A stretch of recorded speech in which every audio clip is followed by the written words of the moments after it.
noches.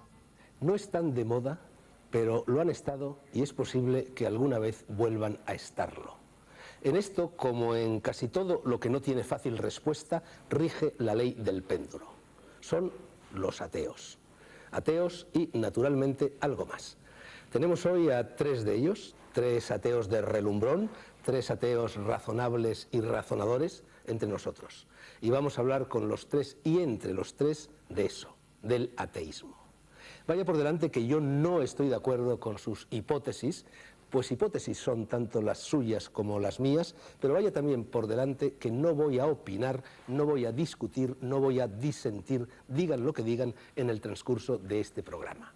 No es ese mi papel. Otras tribunas hay para que me eche al ruedo y me moje en lo tocante a este asunto que no es tan antiguo como parece. En realidad, apenas hay manifestaciones de ateísmo, con la excepción de los epicúreos y de algunos estoicos, en el conjunto de la filosofía hasta, a grosso modo, el siglo XVIII. ¿Estás de acuerdo, profesor Gustavo Bueno? Y tanto si lo estás como si no lo estás, explícanos, por favor, muy brevemente, el porqué del talante gnóstico o agnóstico que predomina en la historia de la filosofía antes y después del advenimiento de la modernidad. Muy bien. Yo creo que la filosofía griega, que es el origen de la filosofía en general, pues se caracteriza precisamente no por el ateísmo, porque el creador de la idea de Dios fue Aristóteles. Esto hay que decirlo, yo creo, con toda rotundidad. Sino de la asebeia, lo que llamaron la impiedad. Es decir, la teología natural fue creada por Aristóteles. Pero esa teología aristotélica era considerada como atea por los propios helenos. Recuerdo aquella anécdota de Sócrates, de Voltaire, que dice: Sócrates, que solamente creía en un solo Dios, este ateo que solo creía en un solo Dios. Es decir, ser ateo era creer en el Dios de Aristóteles, claro, un Dios al que no se le puede rezar porque es incorpóreo, no tiene cara. Había un obispo del siglo IV, un tal Eusebio, que cuando le explicaron los arrianos que Dios no tenía barbas, decía: entonces ¿a quién puedo rezar yo? Es decir, un Dios sin barba no se le puede rezar, no es una persona. Y entonces el Dios de los teólogos, que es con lo que se suele entender por el Dios teísta frente a los ateos, ese Dios de los teólogos es una invención de Aristóteles, por primera vez. Y después, sobre todo, de los musulmanes, porque los musulmanes, el Islam, se formó en una escuela nestoriana que estaba muy influida por Aristóteles.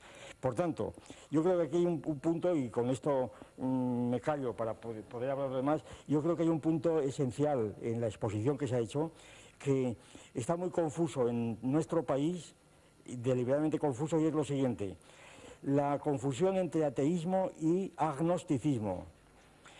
En gran parte de esta confusión colaboró mucho nuestro venerable don Enrique Tierno Galván, ¿verdad?, con su escrito ¿Qué es el agnosticismo?, en donde, retomando una palabra, una invención que había hecho Huxley el siglo pasado, Thomas Huxley, etcétera, pues agnosticismo confundió completamente lo que es el agnosticismo frente al gnosticismo.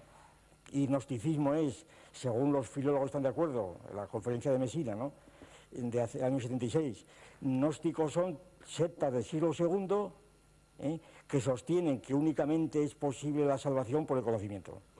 Entonces, el gnosticismo es sencillamente la condición de un grupo, una secta, que se cree poseedora de una sabiduría revelada, sobrenatural, que es condición imprescindible para salvarse ellos y los demás. Entonces, el agnosticismo positivo es el que duda, el que niega en principio, y esto creo que es un principio filosófico.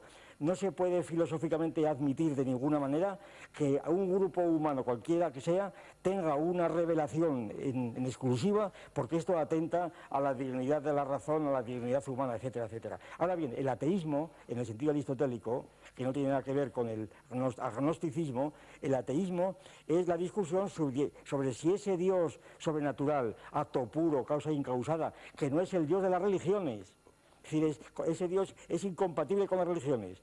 Es decir, ese Dios no es Aristóteles mismo, y con eso termino. Aristóteles mismo dijo, así literalmente, cosa que debían recordarlo muchos que hablan de estos temas. Aristóteles dijo que ese Dios no conocía el mundo, no lo había creado ni lo conocía, y que los hombres no podían conocerlo ni amarlo, porque la relación entre el amante y el amado tiene que tener una proporción que se pierde cuando lo infinito es lo infinito. Por tanto, no cabe amor a Dios, por tanto no cabe religión. El Dios de Aristóteles es un Dios pues físico, una especie de causa primera. Nadie se le ocurre decir o acto puro mío, ¿verdad? O motor inmóvil mío. Bien, como verán, volamos alto y también bajo, las dos cosas al mismo tiempo. Es nuestro primer interlocutor, Gustavo Bueno, riojano del año 25, nació en Santo Domingo de la Calzada, donde cantó la gallina después de asada, y es, además de profesor emérito en la Universidad de Oviedo, uno de los grandes nombres, quizá el mayor, de la actual filosofía española. Profesor Bueno, gracias por estar aquí.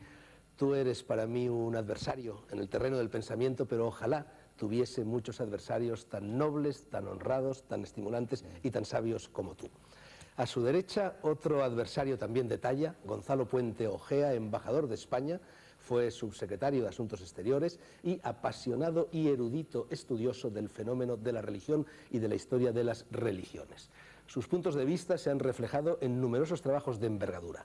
El último de ellos se titula Ateísmo y religiosidad, reflexiones sobre un debate, y ha sido publicado por la editorial Siglo XXI. Embajador, ¿no hay cierta religiosidad, si el término no te molesta excesivamente, lo pongo entre comillas, en tu postura, en tu elogio y defensa del ateísmo, en el ardor y en el apasionamiento con que lo analizas y lo propones? Supongo que eres consciente de que para bien o para mal te has convertido en algo así como el ateo oficial que hoy tenemos en España. Bueno, esa pregunta efectivamente me la han formulado, incluso me la han respondido positivamente, pues mucha gente sin conocer ni mis escritos ni mi persona. No me extraña que me la formules tú la formulas de un modo mucho más hipotético y descomprometido. Hombre, si un elemento de pasión va unido al esfuerzo por conocer, pues entonces diríamos en cierto modo que nadie puede negar nada porque se supone que está movido por la pasión. Eso realmente es una argumentación eminentemente ad hominem que yo creo que no tiene el menor sentido desde el punto de vista epistemológico, no seológico. Por lo tanto, decir que yo, porque me ocupo mucho de este fenómeno tremendo que es de la religiosidad, sobre todo tal como se practica en este país, y de los fundamentos de esa religiosidad, he intentado históricamente, en fin, evaluar cuál es el grado de posibilidad en cuanto a su pretensión de verdad del cristianismo y de otras religiones. El hecho de que yo haya cumplido esta función con mejor o menor fortuna no autoriza para decir que en el ateísmo que yo profeso, que significa que yo he salido de la incertidumbre. Un ateo que se confiesa ateo, sobre todo cuando expone sus argumentos racionales, no se limita a negar o a afirmar, sino que está fundamentando con mayor o menor fortuna su posición. Yo creo que eso, un señor que cuelga la certidumbre y dice estoy absolutamente persuadido que tengo pruebas suficientes desde mi punto de vista para negar la hipótesis de la existencia de la idea de Dios, es decir, que haya un referente objetivo a esa idea. Yo creo que no se le puede decir a este señor que está en el área de la religiosidad. Sería un argumento de cierta mala fe.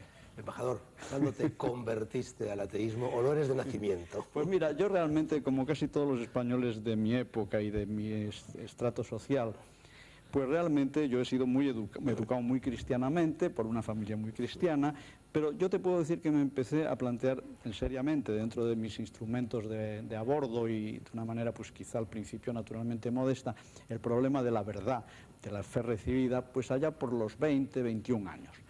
En aquel momento incluso yo pues estaba en lo que se podía llamar cristianos progresistas, que creían que había otra forma de ser cristiano, etcétera, y poco a poco, a través de mis lecturas, de mi experiencia humana, que es siempre fundamental en toda vida, ¿no?, y de mi experiencia político-social en un país tan concreto como el nuestro, pues procuré durante un cierto número de años, bastantes, pues utilizar fuentes que en España no encontraba con facilidad, hice un esfuerzo por procurármelas y averiguar muy bien de dónde había nacido esa fe, qué posibilidades de veracidad tenía, y por lo tanto me fui despegando de la fe. Y llegó un momento, de un modo casi insensible, que un buen día me di cuenta de verdad que estaba totalmente exento de cualquier lazo con esa primitiva y originaria fe religiosa. Digamos que a los 21 años tuviste tu caída del caballo a las puertas de Damasco, solo que al revés.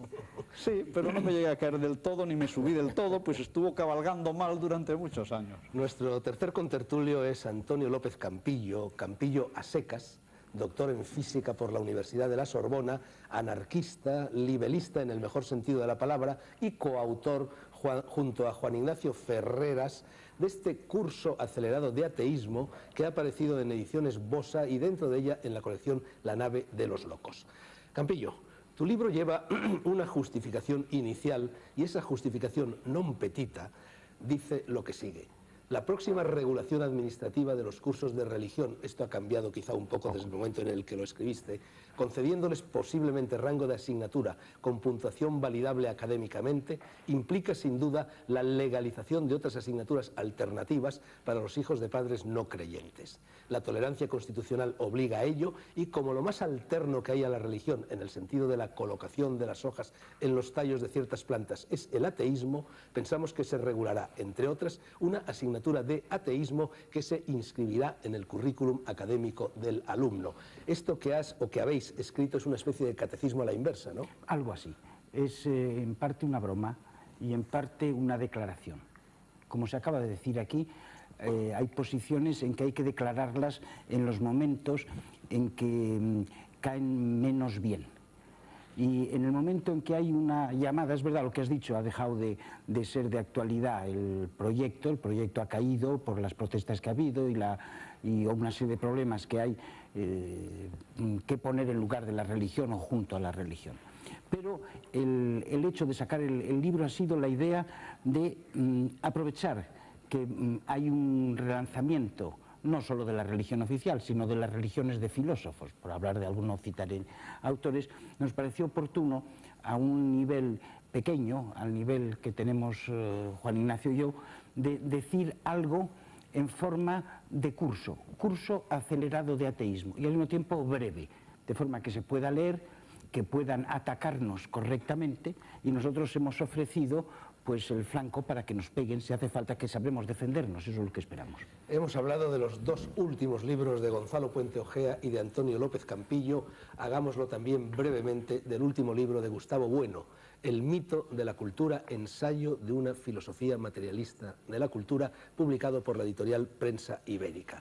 En esta obra, ya que hablábamos antes de los epicúreos, se recoge, se explicita, se analiza y se propaga el consejo que lanzó al viento en su día el célebre filósofo griego, me refiero a Epicuro. Toma tu barco, dijo, y huye, hombre feliz, a vela desplegada de cualquier forma de cultura. ¿Es una provocación? Sí, es una provocación y bienvenida sea. Una provocación y mucho más. Un rotundo aldabonazo descargado con buenas maneras y con profundo conocimiento de causa sobre y contra todo lo que desde todas las tribunas posibles e imposibles se nos dice a propósito de la cultura hoy elevada a los altares en nombre del sistema y del discurso de valores dominantes. Tema más que suficiente el de este libro admirable para que, si el profesor Bueno accede, nos planteemos desde ya la posibilidad de dedicarle uno o varios programas en un futuro no demasiado lejano. Pero nuestro tema de hoy es el ateísmo y del ateísmo vamos a seguir hablando. El profesor Gustavo Bueno tiene infinidad de publicaciones. Aquí tenemos, por ejemplo, la teoría del cierre categorial, que son nada menos que 15 volúmenes. Tenemos El sentido de la vida, 6 lecturas de filosofía moral. Tenemos la revista que desde hace muchos años dirige en la Universidad de Oviedo, El Basilisco, y tenemos también otras obras que quizá vayan saliendo en el curso de la conversación. Bueno, yo he dicho que el tema de hoy es el ateísmo y que vamos a seguir hablando de él, pero debería haber dicho que vais a seguir hablando. Yo me lavo las manos. Gustavo Bueno publicó hace 11 años una obra, también la tenemos aquí, El animal divino, ensayo de una filosofía materialista de la religión, ediciones Pentalfa. Y dice al respecto Puente Ojea en la primera página de su último libro. Acabo de leer su artículo, se dirige a Alfonso Tresguerres, un colaborador de la revista El Basilisco y discípulo de Gustavo Bueno. Dice, acabo de leer su artículo Lecturas del animal divino, respuesta a Gonzalo Puente Ojea, publicado en el número 19 de El Basilisco. Le confieso que una pereza invencible me impide entrar en debates de escuela sobre una cuestión que creo tener bastante clara. No necesito reiterar mi gran admiración por el talento y la competencia filosófica y científica del profesor Gustavo Bueno, en cuyos libros tanto he aprendido. Sin embargo, su alegato contra mis objeciones, las de Puente Ojea, sigue sin convencerme del acierto de la tesis central del animal divino en cuanto explicación de lo que él, Gustavo Bueno, considera como la verdad nuclear de la religión. Los ateos, embajador, sois pocos y mal avenidos. Lo digo naturalmente en broma. Sé que respetas y aprecias a Gustavo Bueno, como él sin duda te aprecia y te respeta a ti, pero lo cierto es que entre los dos hubo en los primeros meses del 96 cierta polémica, cierto debate en torno a la esencia y al origen de la religión y de las religiones. ¿Cómo fue aquello? ¿Cómo está ahora la cuestión? ¿Siguen las espadas en alto? Bueno, si debo hablar yo. Efectivamente, yo creo que dentro de lo que es una visión atea del mundo o de la realidad, pues las líneas de confluencia entre lo que piensa Gustavo Bueno y lo que pienso yo, pues son tan grandes que nos inscriben a los dos en un marco de referencias eminentemente ateas y materialistas. Por lo tanto, todo lo que se pueda discutir dentro de este marco son quizá pinceladas para que el cuadro resulte más veraz, pero las líneas básicas del dibujo son esencialmente coincidentes. La línea de separación quizá es que en lo que el profesor Bueno, en su excelente libro, originalísimo y de gran contenido, El animal divino, señala como elemento nuclear de la religión ese sentimiento que el hombre primitivo y prehistórico siente frente a un animal que puede pertenecer a la macrofauna o a la microfauna, pero que tiene poderes específicos o de dañar o de favorecer y eventualmente.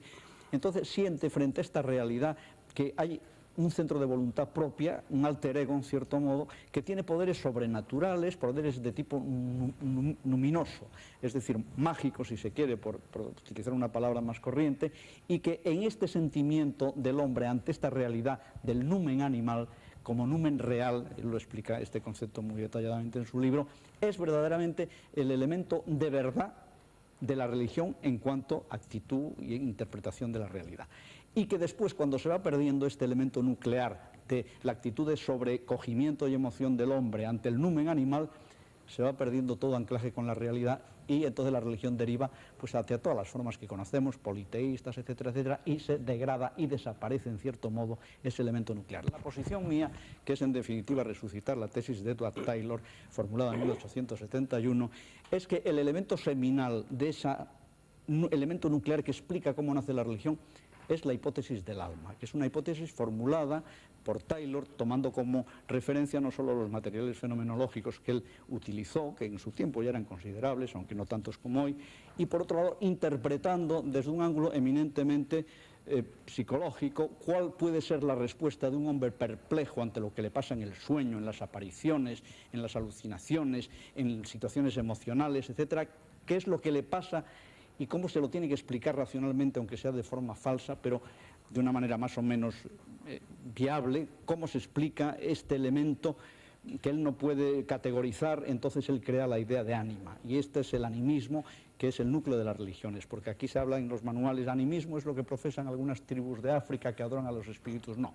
Todo el campo religioso es el campo del animismo. Entonces a mí me parece que es un fenómeno más fecundo, más amplio de radio y que engloba también la posibilidad de contemplar, no solo la posibilidad, la exigencia de contemplar el numen animal, la hipótesis tayloriana del ánima o del animismo. Y de ahí ha partido una polémica para justificar respectivamente los puntos de vista. Profesor Bueno. Muy bien. Bueno, no sé si he expuesto con... Sí, es muy difícil hablar de este asunto con natural. Sobre todo teniendo en cuenta que nos quedan 7 minutos, sí, bueno, no os lo vais a creer. En dos minutos o en un minuto. La diferencia es muy difícil también de señalar, muy difícil de señalar. Por lo que has dicho ahora, se me ocurre decir lo siguiente, que la tesis de Taylor, claro, pues está considerada en el animal divino como una de las referencias. Y, por supuesto, la idea central es que se trata en el animal divino de determinar el origen del sentimiento religioso en cuanto a sentimiento específico, no de una religión en general, sino el sentimiento religioso, es decir, de dónde viene a los hombres actualmente todavía que lo tienen el sentimiento religioso, de dónde viene un sentimiento que se supone específico. Yo en el libro pretendo demostrar además que este sentimiento no es meramente psicológico, en el sentido del animismo de Taylor, claro, porque la doctrina de Taylor es un psicologismo, es suponer que hay una psicología ficción, porque además está por demostrar que estos antepasados nuestros del magdaleniense tuviesen esa idea del alma. Eso está por demostrar. Eso es una reconstrucción de Taylor sobre base de datos que había recogido el siglo pasado, pero exactamente por demostrar. Y en cambio no está por demostrar absolutamente que las 3/5 partes, las 4/5 partes de la decoración de las cavernas paleolíticas son figuras animales que por supuesto no las pintaban allí para decoración o para hacer un panel artístico, sino que las pintaban en lugares recónditos para iluminarlas con antorchas y para verlas. Los prehistoriadores suelen decir para tener actitudes mágicas, pero la magia y la religión son cosas muy distintas, como bien sabido. Eso, ya Durkheim estableció la diferencia terminante. La magia es una relación contractual entre el mago y el cliente, ¿verdad?, como lo sigue siendo ahora, y la religión es un fenómeno social, esencialmente. Y entonces, nosotros... Yo discuto esto en este último libro. Bien, bien. Esa línea divisoria. No, bueno, es un criterio, Ya. Hombre, luego se mezcla totalmente. Sí. Bueno, yo lo que quiero decir, vamos a subrayar esta idea central, que la tesis de Taylor queda reabsorbida en mi tesis, porque las almas de Taylor son en su 90% almas de animales, precisamente, no almas de hombres. Todos conocemos la historia de las Frigias, por ejemplo, la historia germánica de las Frigias y 40.000 cosas más. Es decir, al dormir, el alma que sale, eso en toda la mitología nórdica, el alma que sale del durmiente es una especie de conejillo o de culebrilla que luego vuelve al amanecer, porque si no vuelve muere el durmiente. Y entonces esa alma es precisamente un animal. Ahora, ese animal tiene una realidad, no está inventado. La tesis mía quiere ser realista, quiere explicar la religión no por motivos psicologistas, de ideaciones, de primitivos que crearon la idea de alma, etcétera, sino partir de situaciones reales que den además objetivamente, cosa que no da Taylor, que dé objetivamente la razón de la evolución de la religión. A saber, 2 palabras. Si dos de verdad. Bueno, tres. Es decir, 3, ¿verdad? 3 y una 4. Venga, bien. Pero no más. Si la primera fase de la religión es la relación directa del hombre con esos númenes, de los cuales vive, que son semejantes a los hombres. Esta tesis del animal divino yo no me atreví a publicarla antes de que la etología hubiera pasado a ser reconocida universalmente con el premio Nobel del año 74, me parece, pues de von Fries, Lorenz, Tinbergen, etc. Cuando realmente la etología desbordó la tesis que se había inventado un español, Gómez Pereira, por cierto, la tesis del automatismo de las bestias, que luego la tomó Descartes y pasó a ser el ABC de toda la fisiología. Si los animales son autómatas, son máquinas. La etología demostró que los animales no son máquinas y que por tanto las relaciones que tenemos con ellos, las seguimos teniendo, las tuvieron, son relaciones de lenguaje, son relaciones de diálogo. Campillo, como el profesor Bueno se ha tomado 44 palabras, no 4, tú tienes una. Sí, lo que quiero decir es que la relación con los animales es reconocer un tú. Claro. Bueno, al reconocer un tú o puede... un usted. O un usted, como quiera, sí, pero es un tú, en principio, que después se convierte en un usted. Sí. Y es lo que le va a dar lo reverencial ante lo desconocido. Y entonces todo el problema y la discusión que habéis tenido, que me parece una discusión muy importante desde muchos puntos de vista, no habéis hecho más que continuar la función del ateo, que es criticar lo que se sabe, que es una posición científica. Criticar lo que se sabe sin piedad, pero con respeto para el que le sostiene las cosas. El tema del ateísmo queda planteado, no podemos hacer otra cosa. Muy rápidamente, embajador, yo quería plantearte 2 o 3 cuestiones concretas. Una, al final de tu libro de Ateísmo y Religiosidad hablas del rey, hablas de Felipe González, hablas de ética y política, hablas del hic et nunc. ¿Qué tiene que ver todo eso con el tema del libro? ¿Hay en él algo de ajuste de cuentas? No, mira, está muy claro. Lo digo en la nota preliminar. La parte final, que yo titulo de modo genérico de república, de la cosa pública, es sencillamente el poner de manifiesto unas convicciones que, aunque están en otra área del pensamiento y del conocimiento, están ligadas por ciertos hilos que yo no puedo exponer, de orden biográfico, que hace que mi visión de la realidad también estuvo condicionada por mi forma de juzgar la realidad política española actual. Y como toco temas como la Iglesia y el dinero, la escuela pública, la enseñanza pública, la esencia del socialismo, lo que es el sufragio universal, me pareció que incorporar esa última parte para el lector como uno no tiene todos los días ocasión de publicar en la prensa las cosas y cuando se publican se pierden enseguida, me pareció valioso incorporar eso, de manera que yo naturalmente no exijo al lector que lea esa última parte, pero se la brindo por si él la quiere leer. ¿Es verdad que a consecuencia de tus ideas y de tu toma de postura se te censura y estás en listas negras en un país que se pretende democrático? Pues mira, yo tengo todos los testimonios suficientes, Fernando, para decirte, y creo que acierto, que yo estoy sistemáticamente incluido en dos órdenes de listas. Una, las de la Santa Madre Iglesia y sus clientelas, y otra en la del Partido Socialista Obrero Español, que por el hecho de que yo soy socialista y ellos han dejado de serlo, por lo menos la cúpula de este partido, y además me he expresado con claridad respecto de la función, a mi juicio, corruptora y tergiversadora de un pensamiento como el socialismo, he caído sencillamente en los infiernos y por lo tanto en la televisión española. Yo he querido un libro anterior a este que se llama Elogio del ateísmo, presentarlo, incluso tenía muy buena amistad y la tengo y lo quiero, Agustín Remesal, pero o no se atrevió o la lista era realmente una lista de esas insalvables. La realidad es que he sido un autor